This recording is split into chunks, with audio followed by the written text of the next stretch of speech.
اب اگر وہ تسبیح کرنے والوں میں سے نہ ہوتے فلولا انہ کان من المسبحین للبث فی بطنہ الی یوم یبعثون، تو قیامت کے دن تک اسی مچھلی کے پیٹ میں رہتے. بہت بڑا سبق ہے اس میں.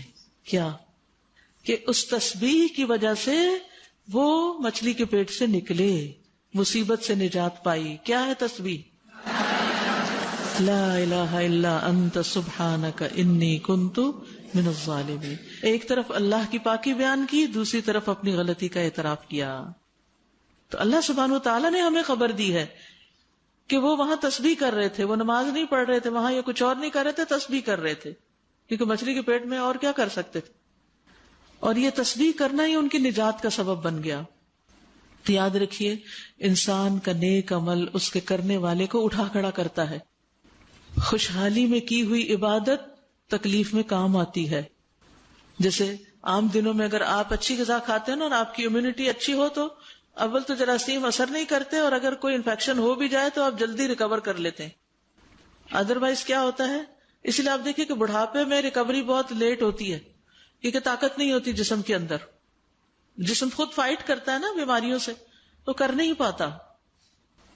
تو یونس علیہ السلام پہلے بھی نیک کام کرتے تھے، بیچ میں تھوڑی سی غلطی ہو گئی، اور جب مچھلی کے پیٹ میں گئے تو کہا اللہ میری غلطی ہے، مجھ سے قصور ہوا. تو اللہ تعالیٰ نے ان کی سن لی. تو نیک اعمال جو ہوتے ہیں وہ انسان کی مصیبتوں کو دور کرنے کا ذریعہ بھی ہوتے ہیں.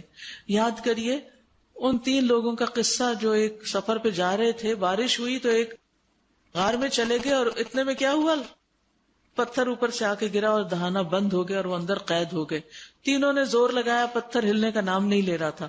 اب موت یقینی تھی تو انہوں نے کیا کرنا شروع کیا، دعا کرنی شروع کی. دعا کیسے کی؟ اپنے نیک عمل کو وسیلہ بنا کے، اللہ میں نے جو یہ اور یہ کام کیا تھا اس کی وجہ سے میری اس مشکل کو آسان کر دے. اسی لیے جب آپ چاہیں کہ آپ کی کوئی مشکل آسان ہو، ایک طرف تسبیحات، دوسری طرف صدقہ خیرات، اور ساتھ اس کی دعا. اور انہوں نے دعا کس طرح کی؟ حدیث میں آتا ہے اللہم ان کنت تعلم انی فعلت ذلک ابتغاء وجہک فافرج عنا.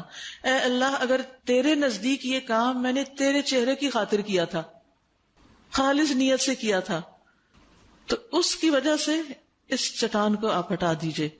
چنانچہ وہ چٹان ہٹا دی گئی.